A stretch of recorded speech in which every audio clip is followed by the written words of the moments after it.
सुबह से आज हमारे साथ चल रहे हैं। 20-25 किलोमीटर आप चले, आपने अपनी शक्ति, अपना प्यार इस यात्रा को दिया। इसके लिए मैं आप सबको दिल से धन्यवाद करना चाहता हूं। शुरुआत हमने कन्याकुमारी में की।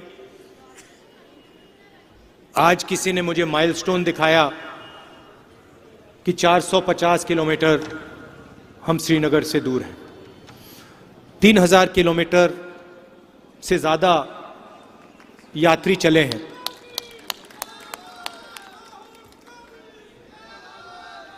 चलने के टाइम सब यात्रियों को लगा कि 3700-800 किलोमीटर चलना आसान नहीं है। मैंने भी सोचा, पहले 2-3 दिन में मैंने सोचा भाई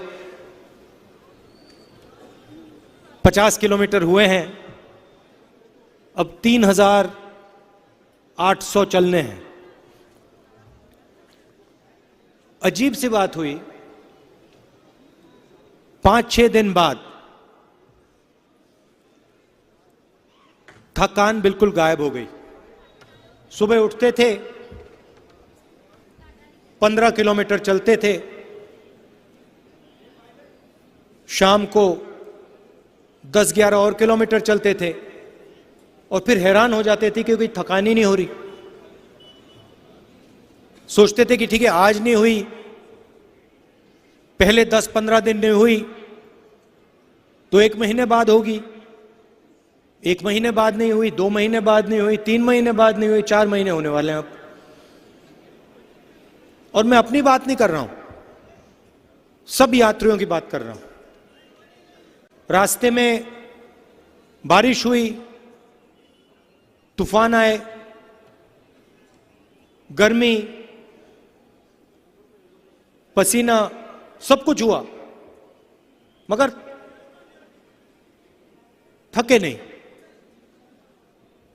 इसका कारण है ये हम अपनी शक्ति का प्रयोग नहीं कर रहे हैं, हम आपकी शक्ति का प्रयोग कर रहे हैं। आपकी शक्ति हमें पीछे से धकेल रही है और इसीलिए हम सुबह जैसे फ्रेश उठते हैं वैसे ही हम रात को फ्रेश सोते हैं। क्योंकि आपका प्यार, आपकी इज्जत, आपकी मदद हमको मिल रही है। इस यात्रा में लोगों को चोट लगी,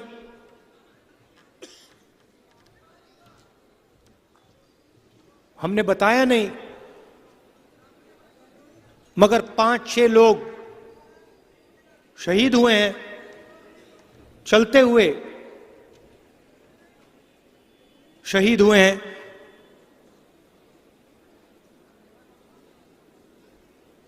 इस यात्रा का लक्ष्य क्या है? ये सब लोग और अब लाखों लोग चले हैं, हर प्रदेश में चले हैं। इसका लक्ष्य क्या है? कभी कभी कोई मुझसे आके पूछता है ये आप चल क्यों रहे हो?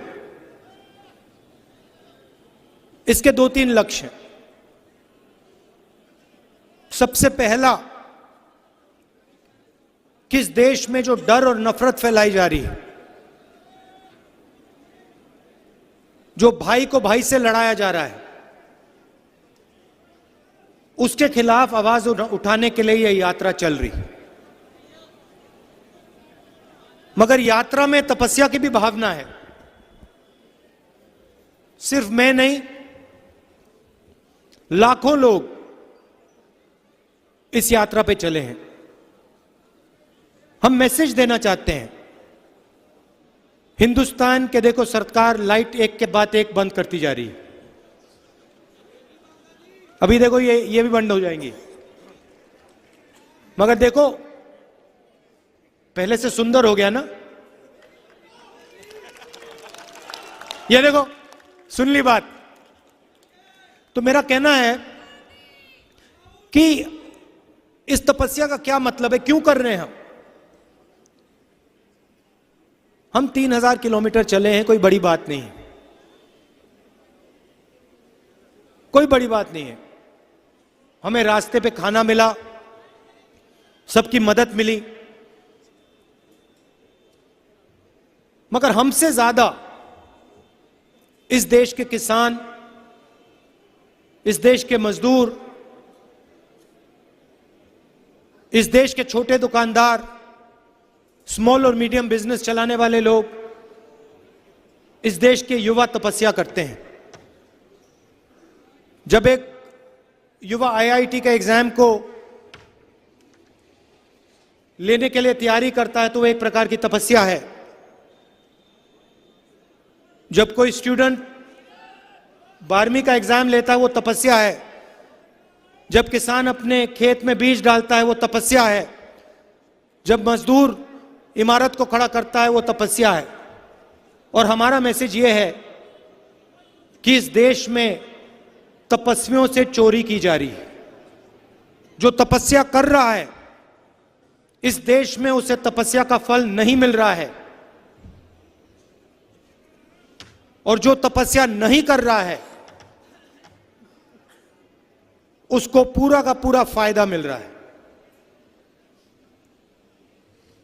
किसान का कर्जा माफ नहीं किया जाएगा, मगर हिंदुस्तान के 2-3 सबसे बड़े अरबपतियों का 1 सेकंड में लाखों करोड़ रुपए कर्जा माफ किया जाएगा। तपस्वियों पे आक्रमण हो रहा है। पंजाब के किसानों ने जब वो सड़क पे खड़े हुए, 1 साल घर नहीं गए, उन्होंने तपस्या की थी। 700 लोग शहीद हुए, उनको मैं तपस्वी मानता हूं। और जब मैंने पार्लियामेंट हाउस में यह सवाल उठाया, मैंने कहा कि देखिए 700 किसान शहीद हुए हैं, मैं 2 मिनट मैं चाहता हूं कि पार्लियामेंट हाउस 2 मिनट उनकी याद में मौन रखे। सरकार ने कहा नहीं, कोई मौन नहीं रखेगा, कोई शहीद नहीं हुआ। वो किसान क्यों खड़े थे? वो अपनी तपस्या का फल मांग रहे थे। वो अपने खून और अपने पसीने का फल मांग रहे थे। 1 साल बाद प्रधानमंत्री जी कहते हैं कि हां गलती हो गई। 1 साल बाद। इसी क्रम में भारत को लेकर ऑक्सफैम इंडिया की रिपोर्ट बताती है कि भारत में सिर्फ 21 अरबपतियों के पास जितनी दौलत है वह देश के 70 करोड़ लोगों की सारी दौलत मिलाने से भी ज्यादा है। यानी अगर इसको सरल भाषा में समझा जाए, देश के प्रधानमंत्री ने किसानों से 1 मिनट बात नहीं की। मैं आपको गारंटी देके कहता हूं, अगर यूपीए की सरकार होती, मनमोहन सिंह जी प्रधानमंत्री होते, तो मनमोहन सिंह जी स्वयं जाकर किसानों से बात करते। मैं आपको गारंटी कह के बोल रहा हूं, पक्का। कांग्रेस पार्टी के नेता किसान के पास जाकर कहते भैया क्या चाहते हो, क्या हुआ, मगर यह सरकार सुनवाई नहीं करती। तपस्वियों पे आक्रमण, 3 काले कानून, नोटबंदी, गलत जीएसटी, जमीन अधिग्रहण बिल को रद्द करना, कोविड में जो इन्होंने किया, जो देश के सारे मजदूर पैदल चल रहे हैं उनकी इतनी भी मदद नहीं की। यह तपस्या पर आक्रमण है और यह देश तपस्वियों का देश है। तो उस भावना की रक्षा यह यात्रा कर रही है। हम चाहते हैं कि जो इस देश में तपस्या करे, जो इस देश को अपना खून पसीना दे, उसकी रक्षा हो और उसको अपनी तपस्या का फल, तपस्या का इनाम मिले। यह है यात्रा के पीछे सोच। बेरोजगारी बढ़ती जा रही है, महंगाई बढ़ती जा रही है, मैंने कहा, शुरुआत में मैंने कहा, प्रेस के हमारे मित्रों, मित्र हैं, मगर जो मित्र करते हैं वो करते नहीं हैं। 24 घंटा नरेंद्र मोदी जी का चेहरा आपको टीवी पे मिलेगा।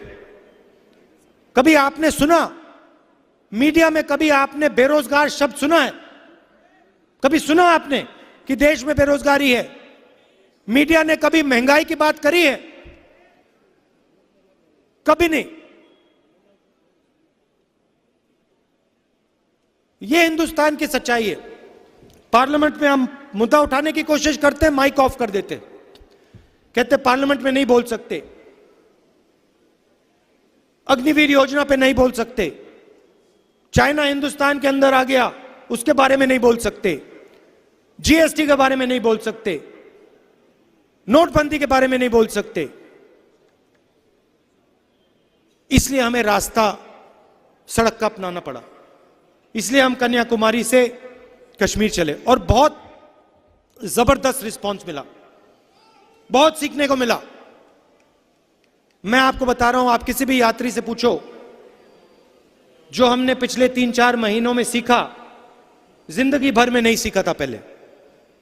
जो आपने हमें समझाया, हिंदुस्तान के किसान ने, मजदूर ने, युवाओं ने जो हमें सिखाया,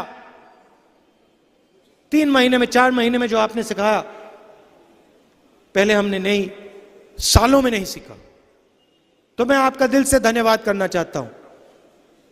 ये जो महंगाई बढ़ती जा रही है, इससे चोट किसको लगती है? किसान को लगती है, मजदूर को लगती है। बेरोजगारी की चोट हिंदुस्तान के अरबपतियों को नहीं लगती, उनके बच्चों को नहीं लगती, हिंदुस्तान के आम नागरिक के बच्चों को लगती है। इसलिए हमने ये यात्रा शुरू की, बेरोजगारी के खिलाफ, महंगाई के खिलाफ और नफरत के खिलाफ। मैं भाषण में कहता हूं, फिर से दोहराऊंगा, नफरत के बाजार में मोहब्बत की दुकान खोलने निकले हम। और सिर्फ मैं नहीं, लाखों हिंदुस्तानी, करोड़ों हिंदुस्तानियों ने पिछले 4 महीने में नफरत के बाजार में मोहब्बत की दुकान खोली है। आप देखिए, बीजेपी जो भी कोशिश करे, जितना भी इस यात्रा की बुराई करे, कुछ फर्क नहीं पड़ता, क्योंकि जनता को मालूम है कि इस यात्रा में सच्चाई है। आपके जो गुरु हैं,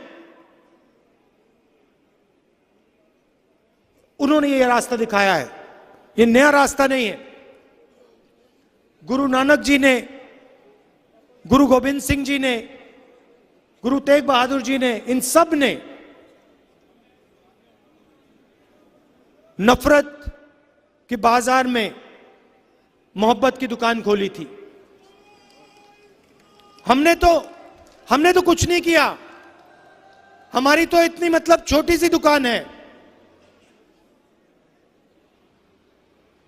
उन्होंने पूरे बाजार को बदल दिया, पूरे बाजार में मोहब्बत फैला दी, और वही रास्ता दिखाते हैं।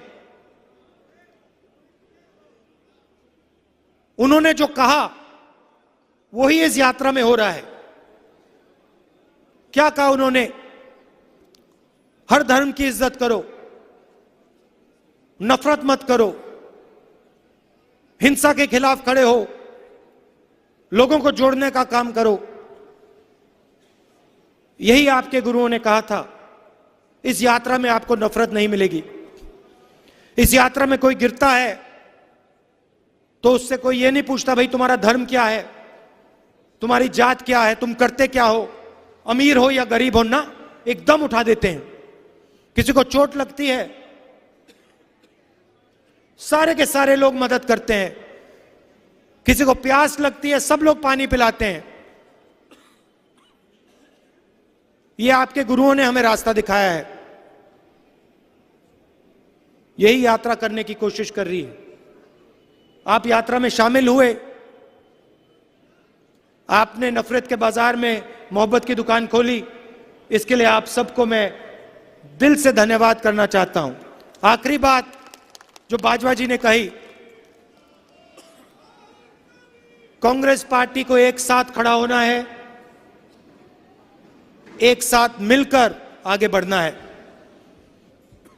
कांग्रेस पार्टी एक साथ चलेगी, जनता के बीच में जाएगी, जनता से गले लगेगी, उसको कोई शक्ति नहीं हरा सकती।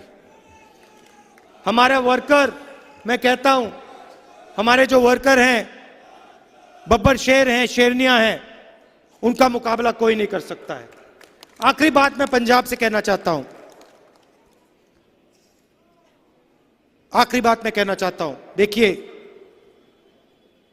हिंदुस्तान का हर प्रदेश का इतिहास होता है, हर प्रदेश की हिस्ट्री होती है, हर प्रदेश की भाषा होती है, जीने का तरीका होता है। और पंजाब को पंजाब से ही चलाना जाया चाहिए। यह बात ये मैंने बहुत गहरी बात बोली है। पंजाब को दिल्ली से नहीं चलाना चाहिए, पंजाब को पंजाब से चलाना चाहिए। और मैं पंजाब के चीफ मिनिस्टर से कहना चाहता हूं, मैं पंजाब के चीफ मिनिस्टर से कहना चाहता हूं, भगवंत मान जी से कहना चाहता हूं, आप पंजाब के चीफ मिनिस्टर हो, पंजाब को पंजाब से चलाना चाहिए। दिल्ली के दबाव में, केजरीवाल जी के दबाव में भगवंत मान को नहीं आना चाहिए। यह पंजाब का इतिहास है, पंजाब की हिस्ट्री है और पंजाब की इज्जत की बात है। आपको इंडिपेंडेंटली यहां पे काम करना चाहिए। आपके किसानों, मजदूरों की बात, दिल की बात सुनकर पंजाब के चीफ मिनिस्टर का काम करना चाहिए। किसी का रिमोट कंट्रोल नहीं बनना चाहिए।